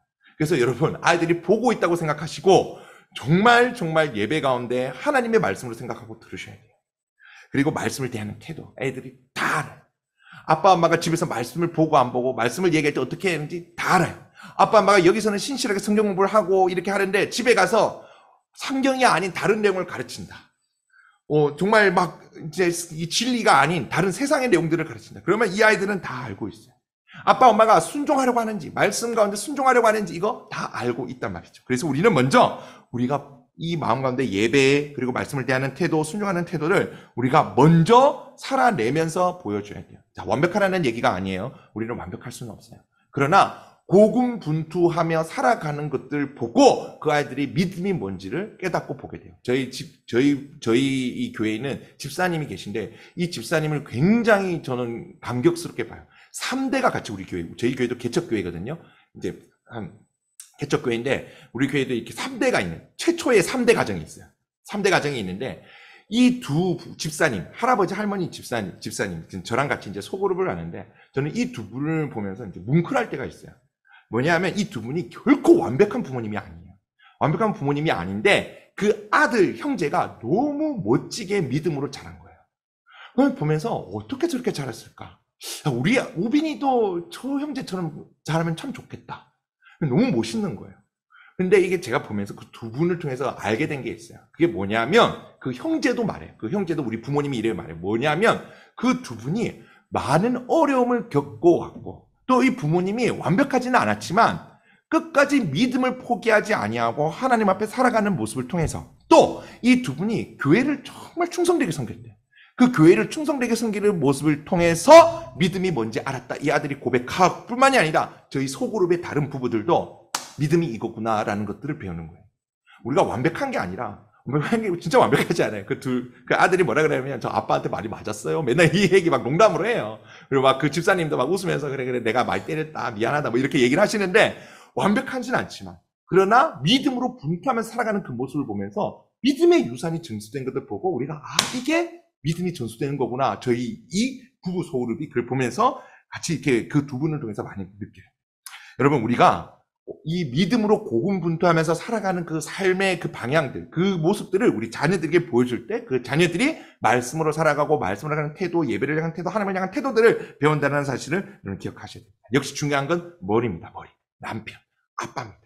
아버지의 역할 정말 중요합니다. 우리가 결코 잊어서는 안 돼요. 자, 방갈로 3번. 하나님과 백성이 교회로 함께 살아야 됩니다. 자, 교회로 살아야 됩니다. 이 얘기를 뭐 계속 했고 또 여러분 금방 아까 얘기를 했고 여러분들도 충분히 아마 들었을 거예요. 이 부분은 조금 이제 아까 설명했다 생각하고 충분히 들었다 생각하고 조금 방갈로 4번으로 넘어갈게요. 여러분 방갈로 4번은 뭐냐면 거룩하게 살아야 된다는 거예요. 자, 여러분 이게 진짜 중요해요. 하나님의 백성을 향한 하나님의 뜻은 뭐냐면 거룩이에요. 거룩. 그러니까 여러분이 하나님의 백성으로서의 가정으로 나타내야 되는 그 열매가 뭐냐면 거룩의 열매가 나타나야 된다는 거예요. 하나님의 뜻은 이것이니 너희의 거룩함이다. 하나님의 뜻은 거룩함이에요. 가족에게 죄가 들어오지 않도록 어떻게 해야 되냐면 가르치고 권면해야 돼요. 가족에게 죄가 들어오지 않도록 가르치고 권면해야 돼요. 여러분, 이 가족에게 죄가 들어오서는 안 되는 이유가 뭐냐면 오늘 제가 밑에 이렇게 이제 고린도 전서 말씀을 이렇게 제가 기록해 놨는데 누룩 없는 자인데 새 덩어리가 되기 위해 묵은 누룩을 내버리라. 우리의 유월절 양 곧 그리스도께서 희생되셨느니라. 이러므로 우리가 명제를 지키되 묵은 누룩으로도 말고 악하고 악에 찬 누룩으로도 말고 누룩이 없이 오직 순전함과 진실함의 떡으로 하자라고 얘기하는 거예요. 자, 우리는 예수 그리스도 때문에 예수 그리스도께서 십자가에서 우리 죽으시고 우리를 죄를 사해 주셨기 때문에 우리가 이제는 죄가 없는 자이기 때문에 죄를 버려야 된다는 거예요. 죄를 버려야 되고 그리고 우리가 이 유월절을 지키는 것처럼 무교절을 지키는 것처럼 이 유교절 무교절은 이제 유교절 무교절은 이게 축제였어요. 이 유대인들에게 축제였어요. 그래서 이 명절이 되면 이 사람들은 뭐 했냐면 집안일을 청소했어요. 뭐 이렇게 누룩 이런 거 다 버리고 이렇게 청소를 했단 말이에요. 그것처럼 이 축제 가운데서 우리가 이 축제 구원받은 사람으로서의 축제, 이 구원받은 삶을 축제로 이렇게 이야기할 때에 우리가 이것들을 잘 살아내는 방법이 뭐냐면 우리 삶의 죄를 제거하는 거예요. 치우는 거예요. 청소하는 거예요. 우리 삶의 죄를 제거하는 거예요. 우리가 거룩하게 살아가는 거예요. 우리 가정 가운데 죄가 들어오지 않도록 우리는 싸워야 돼요.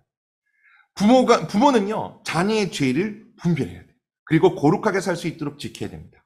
자, 우리가 지금 이제 이 자녀 양육에 대해서 많은 것들이 들어와 있는데 우리가 막 혼동스러운 게 되게 많은 거예요. 그게 뭐냐면 사랑이 진리와 함께 하는데 진리와 함께 가르치지 않고 그냥 그래? 꽃으로도 때리지 말고, 그래? 이러면서 그냥 온전하게 받아주고 세워주고 자존감을 높여줘라 이런 얘기를 너무 많이 듣는 거예요. 여러분, 이게 어떤 부분에는 맞다고 얘기할 수 있지만 온전히 맞다고 얘기할 수는 없어요. 여러분, 왜냐하면 사랑은요, 진리와 함께 기뻐하고 악을 기뻐하지 않아요. 그래서 우리 아이 가운데 죄가 들어오는 것을 내버려 두는 것은 참된 사랑이 아닙니다. 우리 아이한테 죄가 들어오는 걸 내버려 두는 건 참된 사랑이 아닙니다. 그래서 우리는 하나님 나라가 임하는 가정을 하기 위해서 뭐 하냐? 우리가 이제 죄가 들어오지 않게 해야 되는데 부모로서 우리는 이 자녀들이 이 세상 가운데 학교에 갔다 와서 세상 가운데 접하는 수많은 죄들을 우리가 유심히 보고 그것들을 분별해내고 바르게 가르쳐야 되는 역할을 해야 된다는 거예요. 그래서 성경적인 가르침과 행동을 여러분 아이들과 대화하면서 그것들이 발견되어질 때 끊임없이 얘기해줘야 돼요. 아이들이 우리 뭐 동생과 싸울 때 또는 갔다 와서 학교에 대한 이야기들을 할 때 친구와 싸운 이야기들을 할 때 속상한 이야기들을 할 때 우리 저희 아들처럼 돈 많이 벌고 싶어 이런 이야기를 할 때 그때 뭐가 잘못되고 뭐가 성경적인지를 그때 얘기를 해줘야 되는 거예요. 그때가 타이밍인 거예요. 우리는 일상 속에서 진리가 무엇인지를 끊임없이 아이들에게 가르쳐줘야 돼요. 그래서 이 아이들이 죄 가운데 빠지지 아니하도록. 여러분, 이 아이들은요, 우리 아이들, 여러분들은 이미 좀 어느 정도 양육을 받고 자라서 죄를 분별할 능력이 있지만 우리 아이들은 죄를 분별할 능력이 없어요. 누가 도와줘야 되냐면 부모가 도와줘야 돼요. 물론 교회가 함께 도와주겠지만 1번 부모예요. 그래서 그 부모가 아이들을 유심히 살피면서 이 아이들이 학교에서 너무나도 쉽게 접하는 그 대화 속에서, 그 단어들 속에서, 그 아이들이 가지고 있는 생각 속에서 이것이 성경적이 아닌 것들이 무엇인지를 분명하게 이야기하고 가르쳐주는 게 부모의 역할이라는 거예요.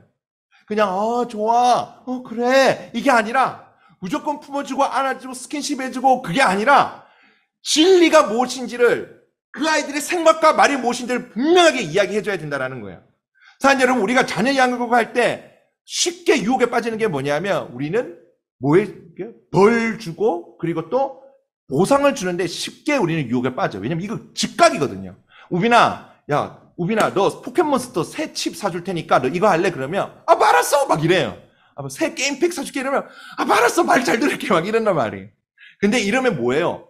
이 아이들이요, 보상이 없으면 안 해요. 그리고 아빠랑 딜을 하려고 그래요. 아빠, 내가 요거 할라 하는데 뭐 해줄 거야? 막 이렇게 이제 딜을 하려고 해요. 나중에 어떤 일이 벌어지냐면 더 이상 해줄 게 없어요. 그리고요, 선물을 해주잖아요. 너 잘했어, 선물해줘. 이게 이거야? 이런 얘기를 해요. 더 이상 보상해줄 게 없는 이런 상황이 벌어지고. 그리고 무엇보다도 보상의 문제는 뭐냐면요, 마음을 다루지를 않아요. 진리를 일상 속에서 가르쳐서 마음을 다뤄줘야 돼요. 마음이 변해 진짜 변하는 거예요. 우리 아이들에게 이 죄가 무엇인지를 가르치고 진짜 말씀 무엇인지를 가르칠 때 여러분, 보상은 한계가 있어요. 물론 보상을 쓸 때도 있겠지만 그건 분명히 한계가 있어요. 벌도 마찬가지예요. 벌은요 뭐예요? 겁나서 안 하는, 겁나서. 제 아들이 저를 엄청 무서워해요. 엄청 무서워해서 제가 법을 하나 들면 알았어 막 바로 이래요. 효과가 너무 좋아요. 근데 무서워서 안 하는 거예요. 무서워서 안 하는 거고, 무서워서 말을 듣는 거고, 무서워서 순종을 하는 거고. 뭐예요? 가르쳐줘야 돼요. 일상 속에서 얘기해줘야 돼요. 네가 뭘 잘못했고 이게 왜 죄고 이게 하나님께서 말씀하신 게 무엇인지를 분명하게 정확하게 이야기해주고 설명해주고 대화를 해야 돼요. 그래서 마음에 그 메시지가 들어가야 되는 거예요. 우리의 입술을 통해서. 제가 이렇게 해보니까 제일 좋은 게, 저희 주일학교는 이제 10계명, 사도신경 10계명 이제 주기도문으로 이렇게 설교를 하고 있는데, 이게 굉장히 괜찮더라고요. 10계명이 진짜 설명하기 되게 좋아요. 설명하기 되게 좋아요. 근데 엄마, 아빠한테 순종 안 할 때 하나님께서 뭐라 그러셨냐? 5계명이 뭐라 그러셨냐? 그러면, 가만히 있어요. 제가 뭘 하는지 깨닫는 게 너무 좋은 거예요. 여러분, 애가 너무 막 하루 종일 게임 얘기하고 있을 때, 하나님께서, 그 우상에 대해서 뭐라고 얘기하셨어? 너 그 포켓몬스터 우상 아니야? 이렇게 얘기하면 얘가 알아듣는 거예요. 제가 이게 해보니까 이 10계명으로, 이게 하나님 싫어하시는 게 뭔지, 우리가 어떻게 살아야 되는지 얘기하는 게 너무 좋은 거예요. 거짓말 했을 때. 아빠는 거짓말에 속을 수 있지만 하나님께서는 다 아셔. 하나님 거짓말 싫어하신다. 너 10계명 배웠지? 이 얘기를 계속 해주는 거예요. 이렇게 10계명이 아이들에게 가르치는데 굉장히 전 좀 유익했어요. 자, 또 역시 남편의 역할이 중요합니다. 자, 가정에 하시는 말씀에 이제 순종을 해야 되는데, 요거는 몇 개만 설명하고 바로 넘어갈게요. 뒤에 내용은 이미 다 배우신 거예요. 여러분들이 배우신 거라 가지고 몇 개만 이야기하고 넘어가겠습니다. 성경, 자, 우리가 아까 얘기했던 것처럼 가정에 하시는 말씀에 대해서 여러분들이 알지만 진짜 아는지 꼭 여러분 돌아보셨으면 좋겠어요. 진짜 아내분들은 정말 남편을 머리로 생각하는가? 아내분들은 진짜 남편을 존경하는가? 그 사랑을 존경으로 표현하는 거잖아요. 정말 존경으로 표현하고 있는가? 남편분들은 정말 자기 몸처럼 사랑하고 있는가? 이 부분들 꼭 돌아보시기를 바라요. 점검해 보시길 바라요. 두 분이 이 부부 사이에 행복이 없는 거는 여러분 한 몸으로 안 살기 때문에가 굉장히 커요. 한 몸으로 안 살기 때문에. 한 몸으로 살고 있는가 꼭 보셔야 돼요. 우리 목사님께서 결혼을 말하다 책에 보니까 가장 예수님 다음으로 우선순위가 아내고 남편이라고 얘기해요. 왜? 한 몸이니까. 예수님 다음으로 가장 친한 친구가 내 아내인지, 예수님 다음으로 가장 친한 내 배우자가 정말 남편인지, 여러분 이런 부분들 실제로 여러분들이 가정 세미나 때 여러분들이 이 5월 달에 배운 내용들이 진짜 실제인지를 여러분 정말 묵상해보고 돌아보기를 바라요. 이미 다 하나님께서 말씀하셨다라는 거죠. 자,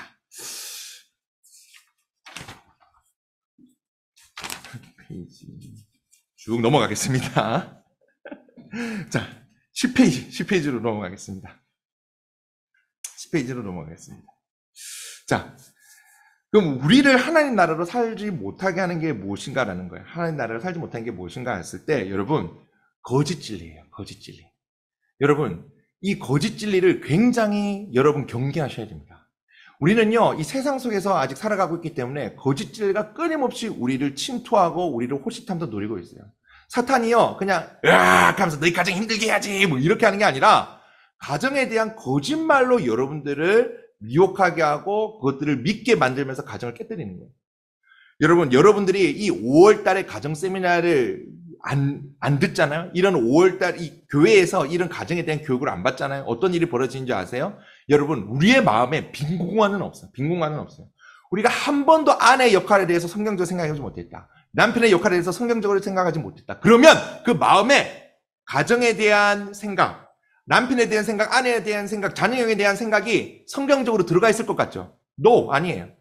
전부 세상적인 가치관들이 자리를 이미 다 잡고 있어요.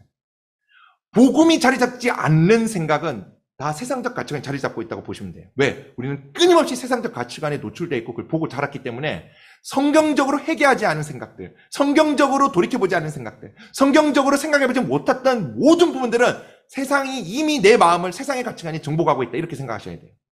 그래서 끊임없이 이 성경적인 것, 성경을 보면서 성경적으로 고민하셔야 돼요. 계속 고민하셔야 돼요. 계속 성경적으로 고민하셔야 돼요. 여러분, 하나님 나라가 임하는 것은 성경의 하나님께서 통치할 때 성경으로 통치하신다고 이야기를 했잖아요. 여러분들의 가정 가운데 말씀이 없으면 이미 그냥 끝난 거예요. 남편이 말씀을 안 본다. 진짜 위험한 거예요. 근데 돕는 배필이 아내마저 말씀을 들러온다. 이건 진짜 힘든 거예요.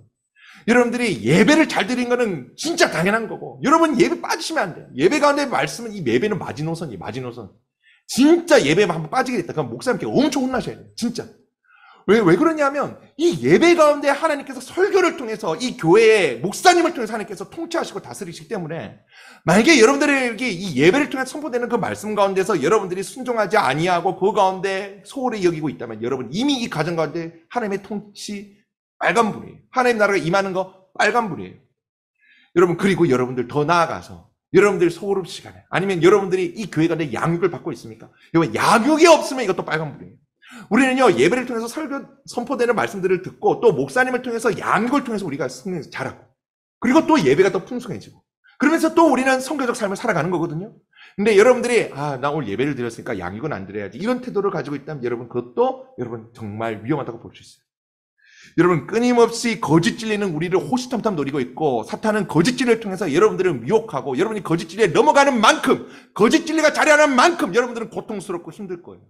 우리의 전쟁은 거짓 진리의 싸움이에요. 거짓 진리냐 말씀이냐의 싸움이에요. 여러분들의 마음이 말씀으로 풍성하고 충만할 때, 여러분들의 가정에 대한 생각들이 성경적으로 가득 차 있을 때, 여러분들의 가정은 하나님 나라가 임하는 가정이 될 것이고, 여러분들이 거짓 말씀이 없으면 없을수록 그 자리는 거짓 진리가 자리를 잡고, 세상의 가치관이 자리를 잡고, 여러분이 세상의 가치관으로 생각하고 행동하면 행동할수록 여러분들의 가정은 하나님의 통치가 아니라, 하나님 나라의 통치가 아니라 세상이 말하는 지옥, 어려움, 고통의 통치를 받는 거예요.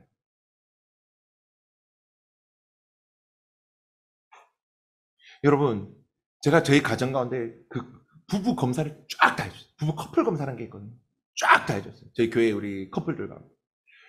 근데 제가 너무 놀랐어요. 한 가정을 빼고는 전부 다 힘든 거예요. 힘든 거예요.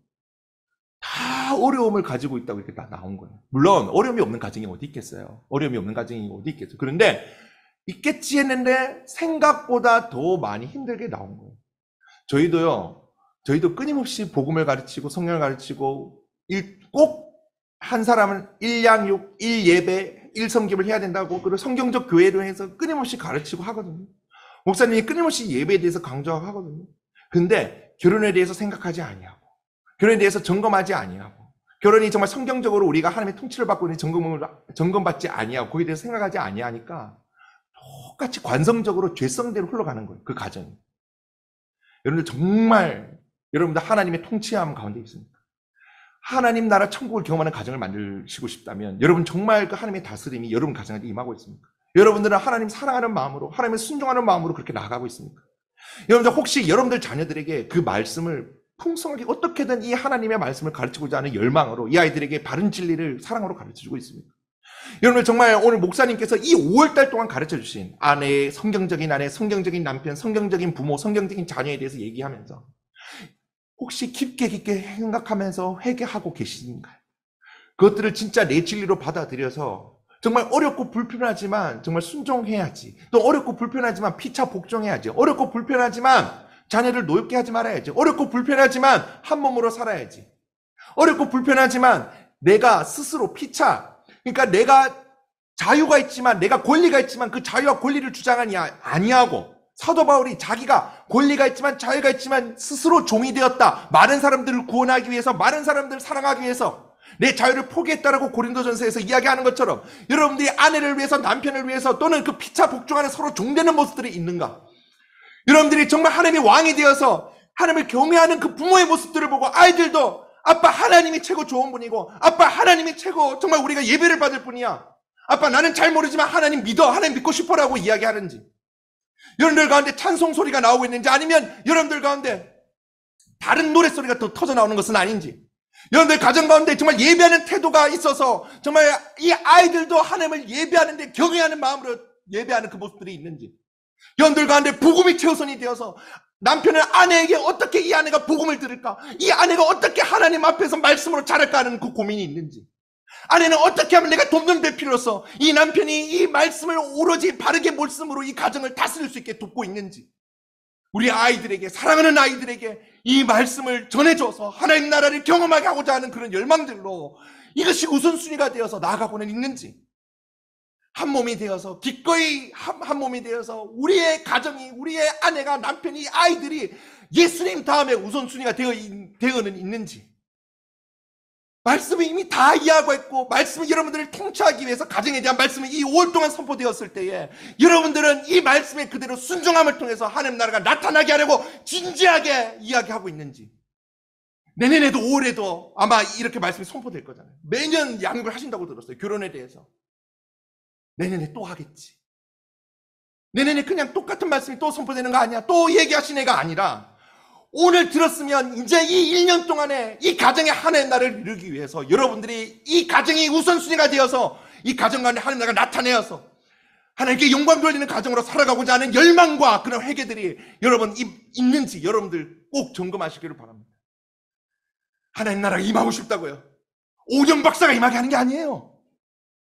여러분들이 세상이 말하는 것 들어가지고 심리학과 상담학을 들어서 그런 것들이 여러분들에게 하나님 나라를 주는 게 아니라고요.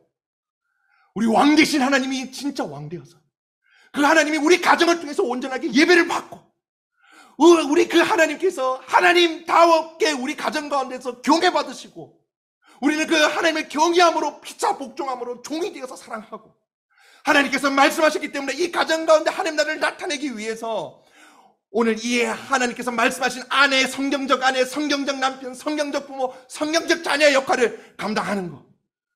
그게 여러분들 가정에 하나님 나라가 임하게 하는 유일한 길이라는 겁니다. 다른 길이 아니에요, 여러분. 다른 길이 아니에요. 여러분, 천국이 있습니까? 여러분 부부에게 묻습니다. 진짜 천국이 있습니까? 여러분 자녀와의 관계 가운데 묻고 싶습니다. 여러분 자녀와의 관계 가운데서 천국이 있습니까? 여러분 부모님과의 관계 가운데 천국이 있습니까? 여러분들의 가정에 진짜 천국이 있습니까? 하나님 영광 받으시고 계신가요? 여러분 가정을 통해서 서로 사랑함을 통해서 여러분 가운데 정말 그 하나님 주시는 감격과 기쁨과 세상이 모르는 그 기쁨들이 있나요? 우리 가정은 천국이라고 말할 수 있나요? 우리 가정을 보고 하나님 영광 받으시고 하나님 기뻐하신다고 이야기할 수 있나요? 여러분들 이것들을 고민하는 그런 여러분 이 시간들 됐으면 좋겠습니다. 마지막으로 교회에는 사명이 있습니다. 저는 이제 이 얘기를 하고 이제 점검하려고 정리하려고 합니다.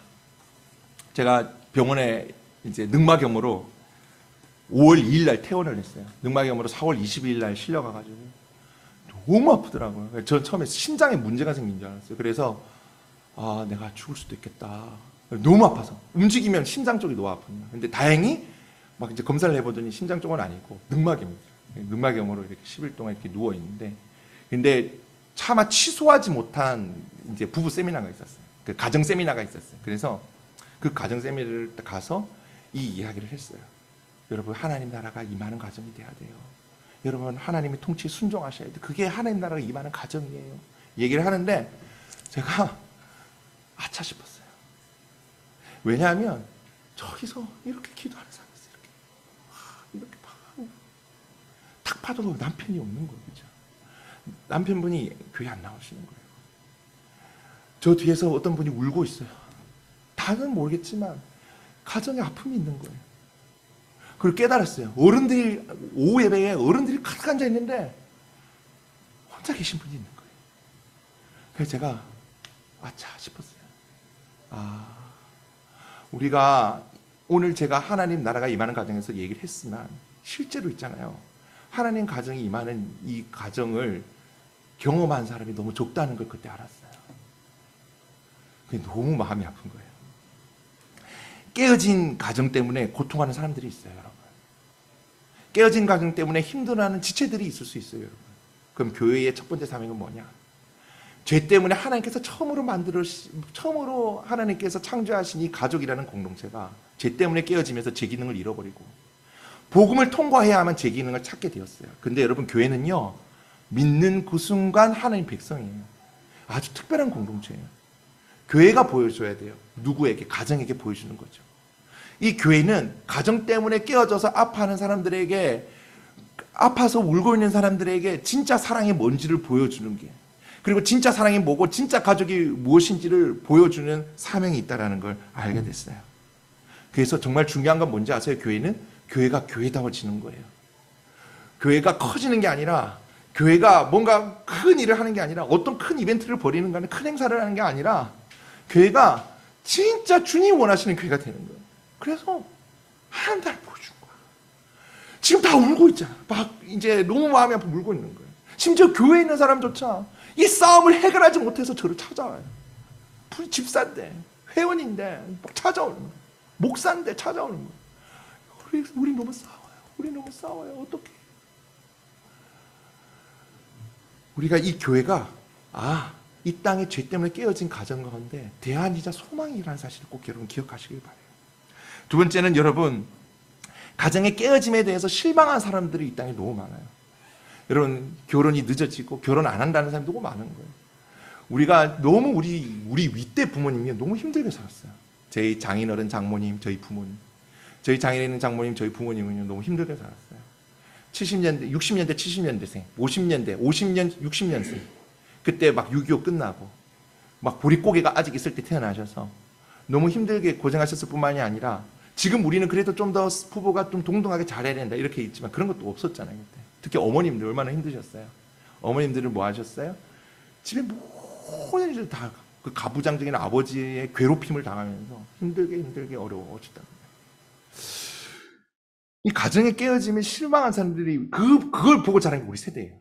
그걸 보고 자란 사람이 우리 세대예요. 그래서 제 친구들, 동창들 그런 얘기 많이 했어요. 내 삶을 누려야겠다. 자매 여자들이.